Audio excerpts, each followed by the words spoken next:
Hola, me alegra que me estés acompañando nuevamente aquí con un nuevo video. Estoy muy feliz de presentar una nueva serie. Vamos a hablar acerca de las bienaventuranzas. ¿Qué quiso decirle Jesús a la gente cuando le predicó en ese sermón del monte y mencionó esas bienaventuranzas? Quizá lo que vaya a decir en este estudio no vaya a ser nada nuevo para ti, pero para mí sí son cosas nuevas y por eso quiero compartirlas contigo. El primer tema se llama Bienaventurados los pobres en espíritu. Bien, cuando Jesús vino a esta tierra, Él vino con varios objetivos. El objetivo de salvarnos, el objetivo de mostrarnos quién es el Padre. Y lo que quiero mostrarte en esta serie es que Él también vino con el objetivo de enseñarnos cómo es el reino de Dios, cómo se vive en los cielos, cómo debería de vivirse acá. De hecho, Él mismo dijo que su reino ya había llegado y ya estaba entre nosotros. Entonces, eso quiere decir que ya podemos sentir y vivir la vida eterna, aunque aún no estemos en la perfección, pero ya podemos tener vislumbres, ya podemos tener como saborear anticipadamente cómo es el reino de los cielos y cómo a través de cómo nosotros implementamos, hacemos nuestros los principios que Jesús dejó cuando Él estuvo en esta tierra. Y cómo él empezó a declarar sus principios quedó grabado para nosotros en el famoso Sermón del Monte. Y ese sermón es tan famoso, ha cambiado la vida de muchas personas porque Jesús ahí dio conceptos tan drásticos, no solo para la época en la que él estaba en ese momento, sino hasta el día de hoy, ya que él presentó los principios del reino de los cielos en una tierra, en una sociedad en la que vivimos y en la que vivía en ese tiempo, que está dominada por los principios del reino de Satanás. Muchas veces también se mezclan los principios. Decimos que vivimos para los principios del reino de los cielos, pero lo mezclamos también con los principios de Satanás y ahí tenemos un reino bipolar.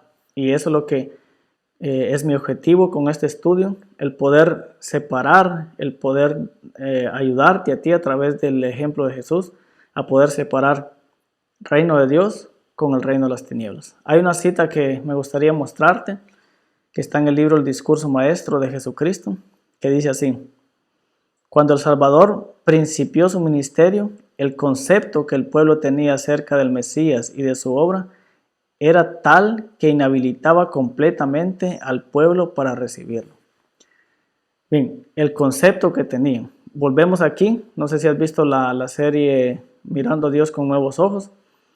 Depende la imagen que tengamos de Dios, así va a ser el Dios en que creemos y en el que esperamos. Los judíos ya esperaban a un Mesías y cada madre esperaba ser, valga la redundancia, la madre de ese Mesías, de ese libertador del pueblo de Israel, el que venía a implantar un reino o de hacer a Israel un gran reino, una gran nación entre todas las naciones que lo rodeaban, pero a base de fuerza, a base de obligación, de manipulación, de muerte, de violencia, etc. Entonces, cuando el Mesías vino y empezó a mostrar los principios del reino, no podían aceptarlo porque no era la imagen del Mesías que tenían, no era la imagen del enviado de Dios que tenían.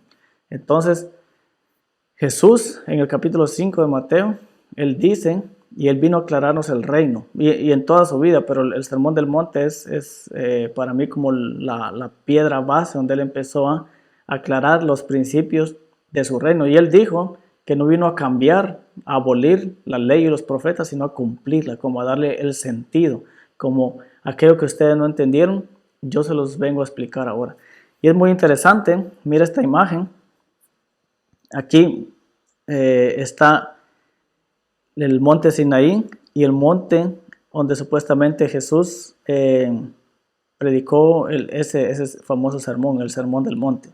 Bien, no se sabe si en realidad son esos, pero cuando leemos la Biblia nos dan unos detalles muy interesantes porque la ley a Moisés se le dio bajo un contexto de truenos, en un monte desértico, se le dio ahí en tablas de piedra, Jesús escogió un monte que, según los historiadores y los arqueólogos que investigan el área de Israel, sobre un monte donde se podía divisar el agua, no sé si lago o mar.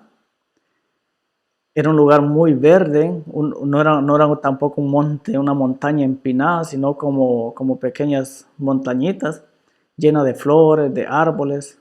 No sé si ya te diste cuenta de ese contraste. Desierto, truenos, relámpagos, montaña muy alta, y por el otro lado, montañas suaves, con vista al mar, tranquilidad, animales, vegetación, flores, etc.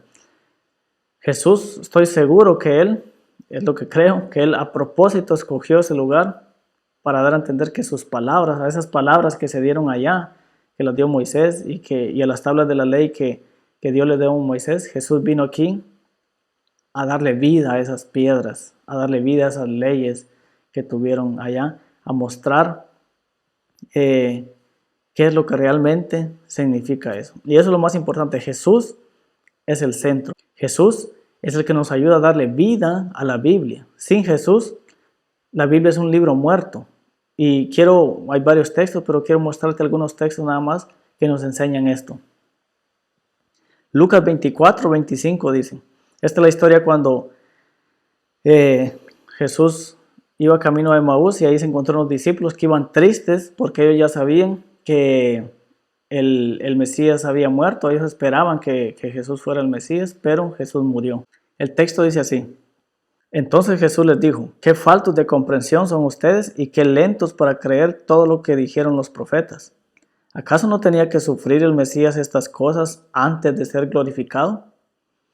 Luego se puso a explicarles todos los pasajes de las Escrituras que hablaban de él, comenzando por los libros de Moisés y siguiendo por todos los libros de los profetas. Entonces, estos discípulos habían leído las Escrituras, pero no habían encontrado a Jesús en las Escrituras. Y esto hace una gran diferencia. Cuando tú y yo leemos la Biblia, pero no encontramos a Jesús en las Escrituras, estamos leyendo un libro normal. Y espero no ofenderte, pero estamos leyendo un libro común si no encontramos a Jesús en las Escrituras. Mira lo que sigue diciendo esta historia, versículo 31. Entonces les fueron abiertos los ojos y lo reconocieron, pero él desapareció de su vista, y se decían el uno al otro, ¿no ardía nuestro corazón en nosotros mientras nos hablaba en el camino y cuando nos abría las Escrituras? Bien, dice que de repente los ojos de ellos fueron abiertos. No es que ellos fueran caminando con Jesús y fueran caminando así con los ojos cerrados, sino que esto es un simbolismo de que ellos estaban ciegos espiritualmente. Ellos no podían, cuando leían la Biblia, las Escrituras en ese tiempo, el Tanaj, el Antiguo Testamento, ellos no podían ver a Jesús ahí, no podían ver al Mesías que vino a mostrar a Dios. Ellos veían violencia, ellos veían manipulación, veían chantaje. Y cuando Jesús les dijo, aquí estoy yo, esto habla de mí, este soy yo. Cuando Jesús les enseñó a ver la Biblia a través del filtro de Él, estas personas se le fueron abiertos los ojos y dijeron, y entendieron. Y lo que decía el versículo siguiente es aún más bonito, que dice que el corazón de ellos ardía, y en otras versiones dice cuando Él nos enseñó el objetivo de las Escrituras, o aquí dice cuando nos abría las Escrituras, o sea, cuando Él hizo que ellos pudieran entender las Escrituras.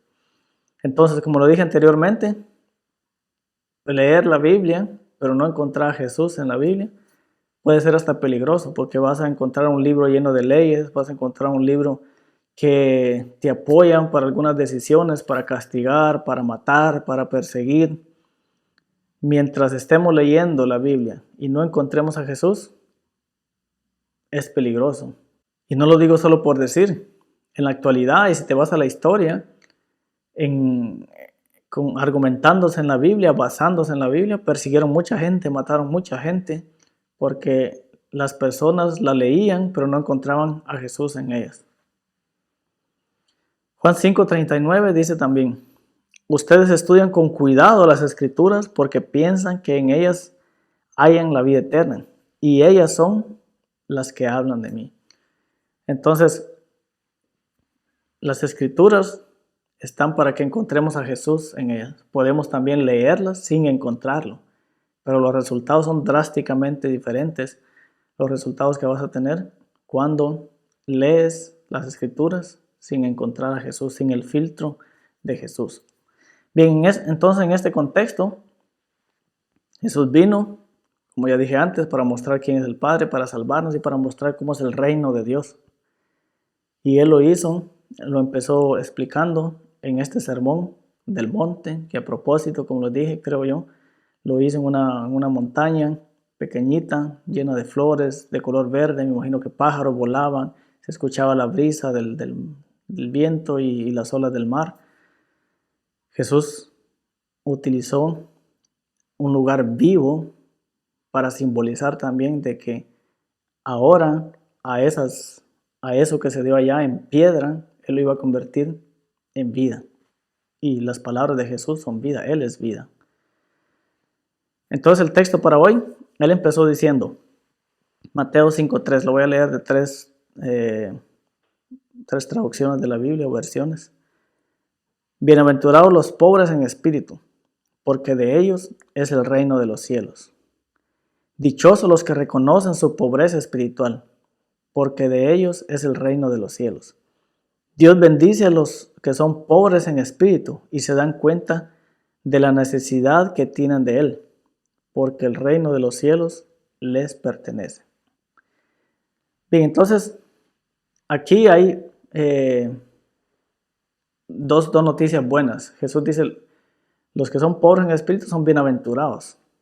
Y él dice, todas estas cosas que vamos a estudiar ahora, estos temas, Jesús dice, siéntete dichoso, siéntete extremadamente feliz, ¿sí? Y entonces ya dice las siguientes cosas. Entonces aquí dice, siéntete feliz si eres pobre en espíritu, porque vas a heredar el reino de los cielos.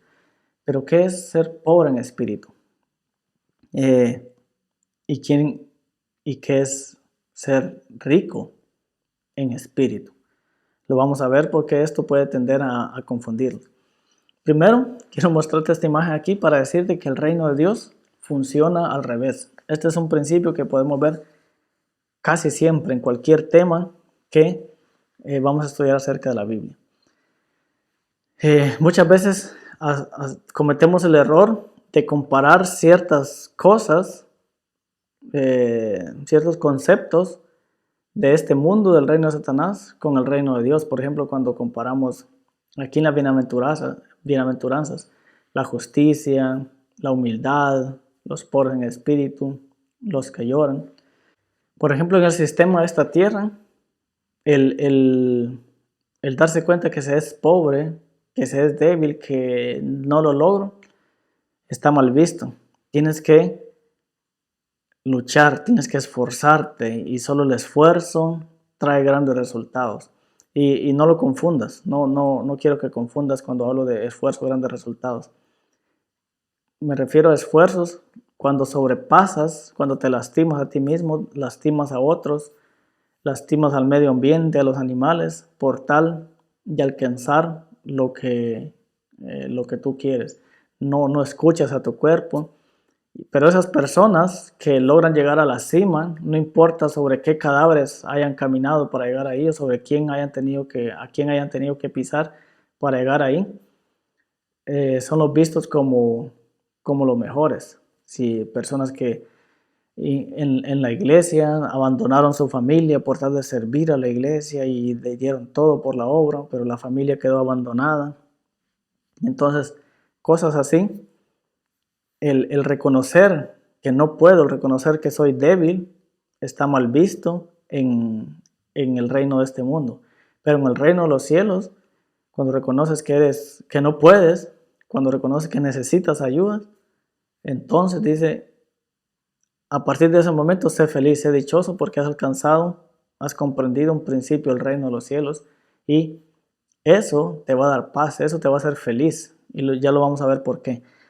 Vamos a ver un ejemplo que no lo voy a poder leer todo aquí por el tiempo, pero tú puedes hacer pausa y leer todo el capítulo 7 de Romanos. Yo voy a leer solo un par de versículos. Sabes que en este capítulo Pablo habla de que la ley vino a despertar en él el pecado y que él quiere hacer lo bueno, él quiere seguir a Dios, pero no puede hacerlo, sino que al contrario, él hace las cosas que no quiere hacer y él dice, el pecado que habita en mí es el que me lleva a hacer esto, aunque yo no lo quiero hacer. Bueno, y es un tira y afloja ahí. Y él dice el versículo 24, después de que narra toda su problemática, soy un pobre desgraciado. ¿Quién me libertará de esta vida dominada por el pecado y la muerte? Gracias a Dios, la respuesta está en Jesucristo, nuestro Señor. Así que ya ven, en mi mente de verdad quiero obedecer la ley de Dios, pero a causa de mi naturaleza pecaminosa, soy esclavo del pecado. Interesante. Pablo al final reconoce y dice, soy un pobre desgraciado. ¿Por qué? Porque por más que él se esfuerce, por más que él quiera guardar la ley, esa ley, cuando te dicen, ten estas 2 tablas, guárdalas sin relación, eso es muerte, eso es tener un yugo sobre ti tan pesado que no puedes con él. Y muchos viven con esa carga. Muchos quieren obedecer y piensan que por su obediencia van a agradar a Dios. Y viven con esa carga y cada vez que hacen un error, se martirizan, se condenan más a ellos mismos. Y Pablo en algún momento él dijo, no, soy un pobre desgraciado, o en otras versiones dice miserable de mí. Yo no puedo con esto. Él reconoció que él es débil, que él es pobre en espíritu. Yo no puedo con esto. Como dijo, no sé si has visto el Chapulín Colorado, y ahora quién podrá defenderme, o ahora quién podrá ayudarme. Entonces dice, gracias doy a Jesucristo. Jesucristo es ese superhéroe que vino a salvar a Pablo y que vino a salvar a cada uno de nosotros. Al quitarnos eso, porque Jesús no quiere una relación seca, una relación de piedra, no quiere decirte, ten esto, obedécelo. Él no quiere tu obediencia. Y muchos se alarman cuando yo digo esto, pero yo así lo entiendo personalmente. Jesús no quiere tu obediencia, Él quiere tu corazón. Jesús no quiere hacer cambios en ti, Jesús quiere transformarte. Y a través de la relación, Él sabe que tú vas a llegar a pensar, a hablar, a creer como Él. Y eso es transformación a través de relación y no porque yo me propongo ser obediente. A Jesús, por más obediente que yo sea, eso no es de agrado para Él. Porque Él sabe que en mi interior el problema aún no está resuelto. Y ese problema es el que Él quiere resolver. Vamos a ver otro texto. Apocalipsis 2:9. Yo conozco tus obras, tu tribulación, tu pobreza, aunque eres rico, y la blasfemia de los que dicen ser judíos y no lo son, sino que son sinagoga de Satanás. Bien, entonces Jesús le dice a esta iglesia, yo sé que eres pobre, o sea, yo sé que reconoces que no puedes, de que necesitas ayuda. Y desde el momento que reconoces eso, ya eres rico. Ya eres rico porque Dios derrama su justicia, que es como el oro, sobre esa persona. Su misericordia, esa persona llega a aceptar eso y a partir de ese momento la persona es rica. Cuando aceptamos que somos débiles, cuando aceptamos que solos no podemos, de que Dios no demanda eso de mí, no demanda esa obediencia, sino que Dios quiere tener una relación conmigo. Y cuando me dejo caer en ese Dios que me ama incondicionalmente, en mi cerebro pasan muchas cosas que me ayudan a tener en mí o a desarrollar en mí el fruto del Espíritu. Es interesante que en nuestro cerebro podemos lograr cosas a través de 2 formas. A través de la obligación, la amenaza, y a través del amor y la diversión. Cuando yo me puedo automatizar a tener un comportamiento por obligación o por miedo. Solo que las hormonas que va a segregar mi cerebro cuando yo hago eso no me van a dar diversión, sino al contrario, van a quitar mi creatividad, no me van a dar estrés, me van a dar miedo. Cuando yo hago algo por amor, porque me divierte, entonces eso desarrolla más conexiones aún en mi cerebro y más hormonas de la felicidad, estoy tranquilo, tengo esperanza, puedo controlarme, etc. Eso es lo que causan estos dos sistemas, que exteriormente podemos ver dos personas que son buenas personas, pero lo que causa el espíritu y esos dos diferentes espíritus dentro de las personas es muy diferente, porque en una persona está dañando y en otra persona está sanando, reconstruyendo, depende bajo qué espíritu nosotros queramos agradar a Dios. Vamos a ver otro texto. Esta es la historia de aquel joven rico que llegó a decirle a Jesús con un poquito tal vez de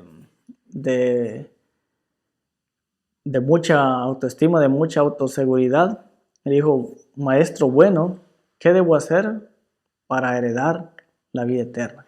¿Qué debo hacer? Su mentalidad de obras. Interesante es lo que dice la Biblia en Marcos capítulo 10, versículo 21.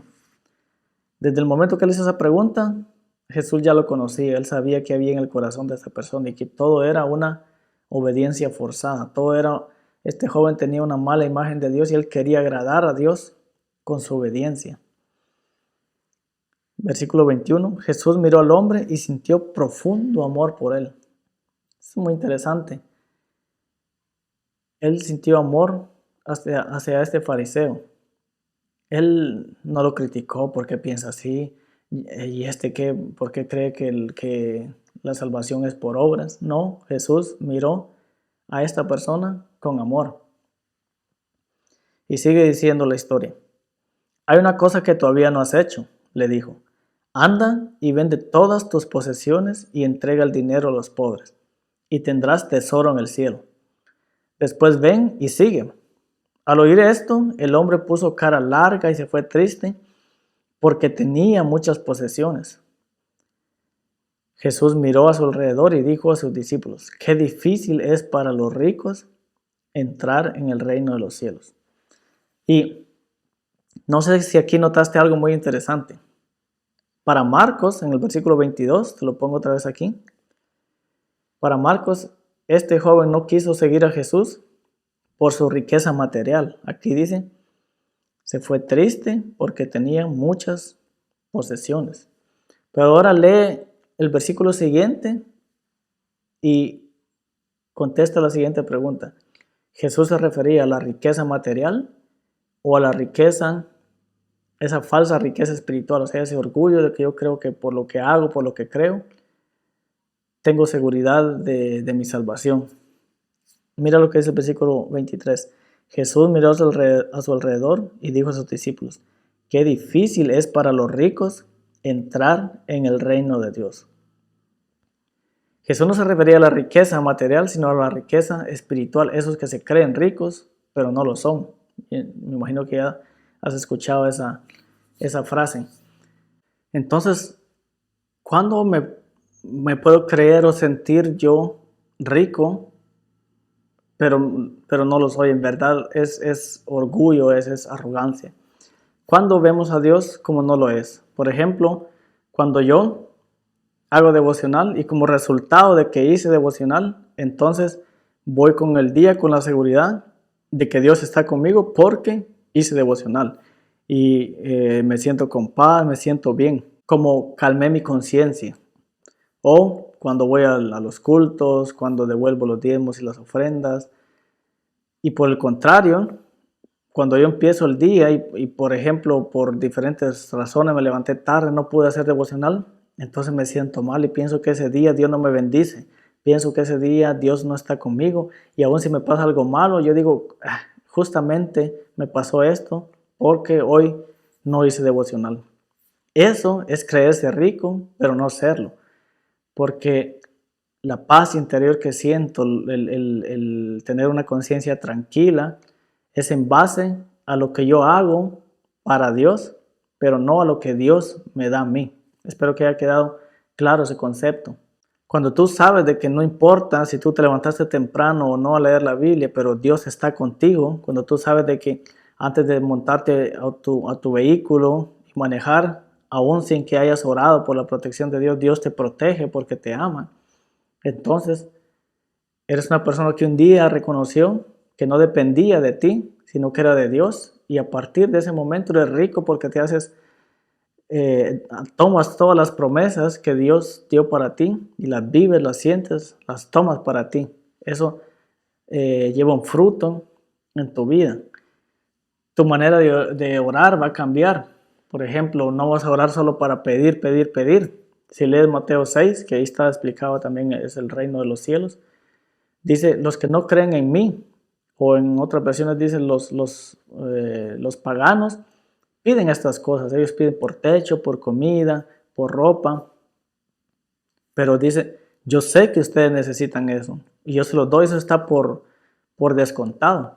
Entonces cuando entendemos cómo es nuestro Padre, entonces ya nuestra oración ya no va a ser de pedir, pedir, sino de hablar, de comunicarnos con Él, contarle cómo me siento, cómo pasa el día, etcétera. Y al principio, no sé si has vivido eso, pero al principio es un poquito diferente. Yo pasé una etapa de mi vida en que después que yo sabía cómo era mi padre, me era difícil orar. ¿Por qué? Porque yo estaba acostumbrado a, Padre nuestro que estás en los cielos, te pido te pido te pido dame esto, dame lo otro. Y de ahí yo me di cuenta que mi oración, y en veces yo me sentía feliz porque tardaba pidiendo, no orando. Pero ahí cuando yo sé que mi Padre me ama, que Él me da, que en veces decimos, yo lo veo así, Padre, si es tu voluntad, sana a esta persona. Dios quiere sanar a todo mundo. Dios sufre cuando uno de sus hijos está enfermo, pero cuando sabemos de que Él quiere sanar a todo mundo, entonces, y que ya no vamos a pedir por la sanidad porque sabemos que Él lo quiere, entonces vamos a pedir diferente. Vamos a empezar a entender cosas en la oración, pero te lo dejo para que tú lo experimentes. Cuando sabemos cómo nuestro Padre, descansamos en sus obras, en lo que Él nos da. Cuando nos creemos ricos, entonces nuestra paz, nuestra conciencia tranquila, nuestra seguridad de que Dios está en nosotros, depende de lo que yo haya hecho. Han escuchado muchos que dicen, es que está mal porque no devuelve los diezmos, o es que a mí me ha ido bien porque yo siempre he devolvido los diezmos y las ofrendas. Entonces, cosas así, sentir esa seguridad porque yo hago esto, hago lo otro, hago lo otro, que son cosas buenas, no estoy diciendo que son cosas malas, levantarse, a leer la Biblia, orar, qué sé yo, hacer el bien al prójimo, pero no es por eso que Dios te ama, no es por eso que Dios derrama en ti paz, tranquilidad, gozo, paciencia. Pero si tú lo estás logrando a través de eso que haces, piensas que cuando haces eso ya tienes conciencia tranquila, entonces eso es el ser rico en espíritu, pero en realidad es una arrogancia y no el ser pobre en espíritu. Pobre en espíritu, cuando yo reconozco que yo no puedo nada, ninguna de mis obras puede condicionar a Dios para que Él me ame o no me ame, me dé o no me dé. Entonces reconozco que soy pobre y del momento que reconozco que soy pobre, soy rico porque me hago creedor de todas sus promesas y descanso en ellas, descanso en ese amor. Una última historia, Lucas 18, 9. Jesús les contó esta parábola a unos que se creían muy justos y despreciaban a los demás.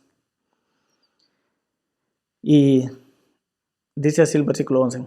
El fariseo de pie oraba así: Dios, te doy gracias porque no soy como otros hombres que son ladrones, malhechores, adúlteros, ni mucho menos soy como este cobrador de impuestos.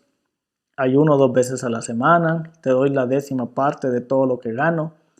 El cobrador de impuestos, en cambio, se quedó a cierta distancia y ni siquiera se atrevía a levantar los ojos al cielo.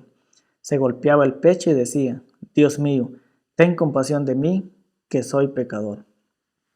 Jesús puso 2 casos extremos aquí, pero que ejemplifican exactamente esto. Uno, Sentía esa paz, sentía seguridad, sentía una conciencia tranquila. Podía sentir muchas cosas buenas basado en lo que él hacía. Pero, ¿cuál es la diferencia? Ya lo vamos a ver. El otro sabía que nada de lo que él podía hacer, con nada de lo que él hiciera, conseguía esa paz, esa paciencia, ese amor, esa felicidad. Y reconoció que necesitaba a Dios, que era pobre en espíritu. Y ellos heredarán el reino de los cielos. Por eso Jesús dijo una vez a los fariseos: las prostitutas y los cobradores de impuestos van adelante de ustedes en el reino de los cielos.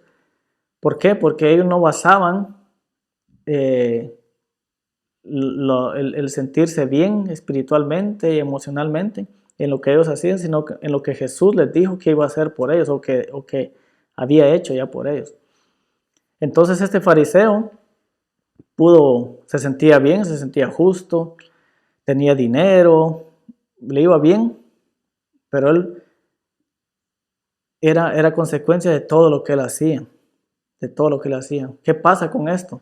Cuando algo no sale bien, cuando fallas, entonces se empieza a dudar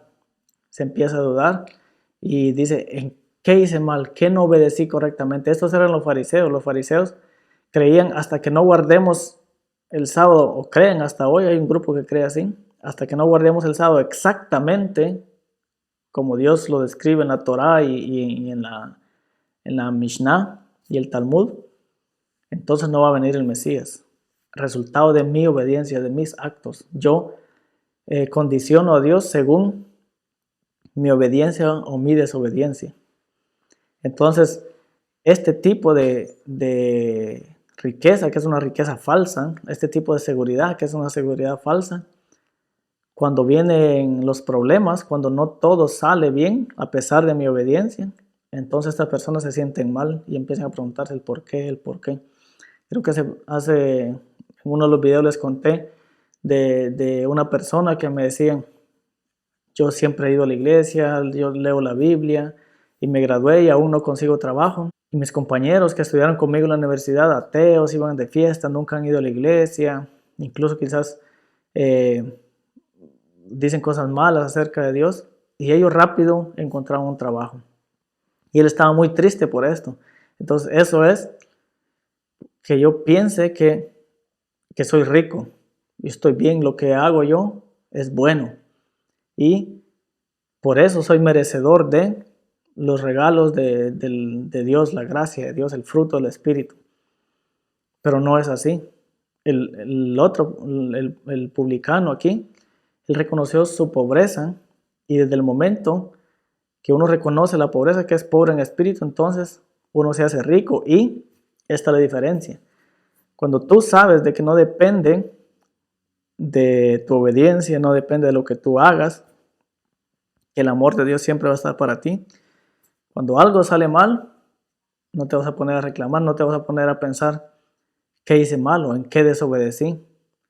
O no vas a dudar del amor de Dios, sino al contrario, tú sabes que Dios te ama, y a pesar de ese mal momento, de esas tinieblas por las que pases, vas a estar seguro de que el amor de Dios siempre está para ti.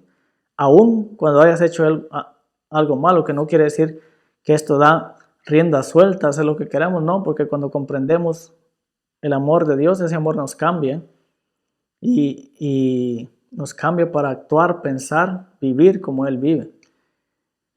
Y eso es muy diferente. Aún en los problemas, esa paz, esa seguridad, ese gozo, esa alegría, no se te va a perder.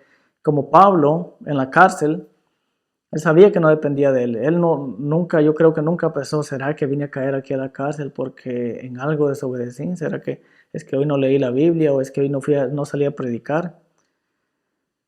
Él estaba cantando en la cárcel porque él no dudaba de que allí en la cárcel Dios estaba con él y que lo amaba, y que eso no era resultado de sus obras, de lo que había hecho o dejado de hacer.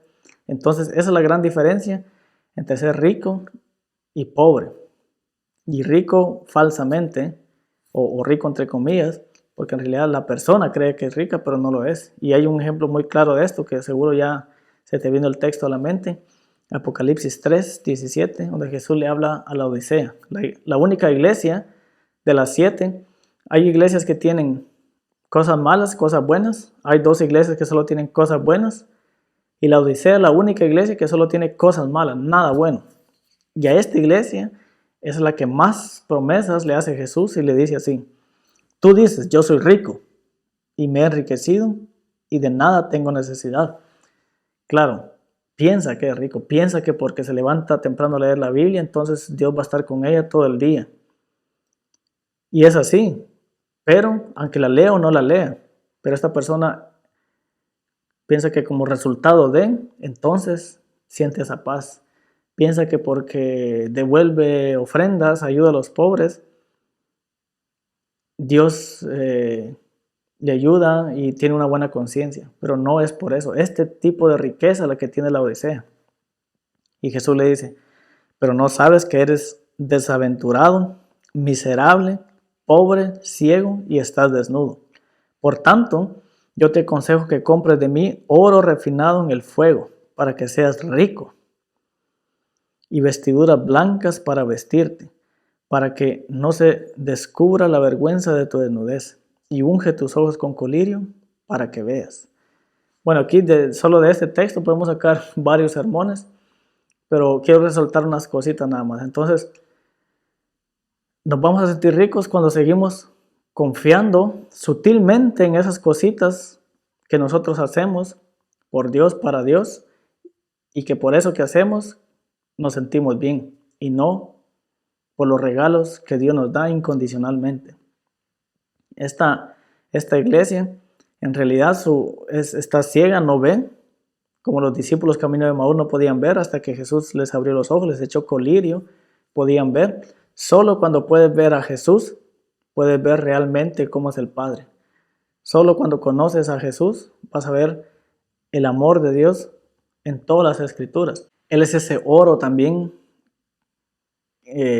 o es ese fuego que refina al oro. Recuerda de eso, ese es otro tema, pero recuerda esta frase. Él es el fuego que refina el oro, no que lo destruye, no que lo quema para que ya no extinga más. Refina el oro, saca las impurezas, los metales ajenos al oro y deja el oro puro, el oro fino. Ese es Jesús, ese fuego consumidor, ese fuego eterno. Y así le da muchos más consejos a la Odisea. Entonces, ¿cómo te encuentras ahora? Hasta este momento de tu vida, ¿bajo qué tenías la seguridad de tu conciencia tranquila, de tu felicidad, de tu esperanza, de tu perdón, de sentirte bien? ¿Por lo que hacías? ¿O bajo qué a qué se debe que en veces te sientas mal, tengas mala conciencia, te sientas no amado por lo que has dejado de hacer? Yo te invito a que veas a Jesús, a que veas a Dios a través de Jesús, y te vas a dar cuenta que no depende de lo que hagas. Tú no puedes hacer nada para que Dios te ame más, tú no puedes hacer nada para que Dios te ame menos. El amor de Dios para ti es siempre constante, igual, fuerte, seguro y permanente. Es invariable, no puedes cambiarlo. Pero cuando reconoces cómo es ese amor, cuando reconoces que es invariable, no lo puedes cambiar, ese amor va a entrar en tu vida y te va a afectar y te va a llenar. Entonces vas a ser rico. Entonces vas a ser rico y vas a descansar en eso. Y como te digo, no importa las circunstancias, tú vas a tener esa felicidad, esa vida eterna, la vas a tener siempre y vas a descansar en ello. Es muy diferente porque ya no vas a estar con ese estrés, con esa preocupación, con ese miedo. ¿En qué fallé? ¿Por qué salió esto mal? ¿Puede ser debido a esto? No. Vas a descansar en el amor de Dios, en esa seguridad que Él te da, y ese amor también te va a transformar. No va a hacer cambios en tu vida, te va a transformar. Y espero que esa sea tu realidad, porque cuando reconoces que eres pobre, entonces Dios te hace rico, porque tú vas a reclamar esas promesas, las vas a hacer tuyas. Y desde el momento que eres rico en el Espíritu, rico en el amor de Dios, porque lo has aceptado, porque sabes que no depende de ti, entonces ya estás viviendo la vida eterna, ya has heredado la vida eterna. Sí, aunque no estés en el cielo aún, sí, aunque puede ser que vayamos a morir hoy o mañana, qué sé yo, ya estás viviendo, ya tienes un sabor anticipado de cómo va a ser la vida eterna en ese cielo nuevo y tierra nueva. Y eso es lo que quiere Jesús. Cuando Él vino a hablar de los principios del reino, dijo: bienaventurados los pobres, porque de ellos será el reino de los cielos, los pobres en espíritu. Él dijo: desde el momento que reconozcas tu pobreza y aceptes mi riqueza y no la tuya, ya vas a estar viviendo en el reino de los cielos aquí en esta tierra, y vas a ser una influencia transformadora y salvadora, sanadora para los que te rodean. Y el cielo nuevo y la tierra nueva no va a ser nada extraño para ti, porque tú ya vives bajo este principio. Que Dios te bendiga. Gracias por acompañar el video hasta acá, hasta el final. Si te sirvió para tu vida espiritual y crees que le puede servir a otros, compártelo. Si tienes preguntas, si hubo alguna frase que te gustó o que no te gustó, puedes escribirlo en los comentarios. Y si no te has suscrito, suscríbete al canal, porque cuando haces esto, ayudas a que YouTube pueda seguir sugiriendo mis videos a otras personas que están en la búsqueda de alguno de estos temas, y puede ser que ese tema les ayude. Dios te bendiga y nos vemos en el próximo video.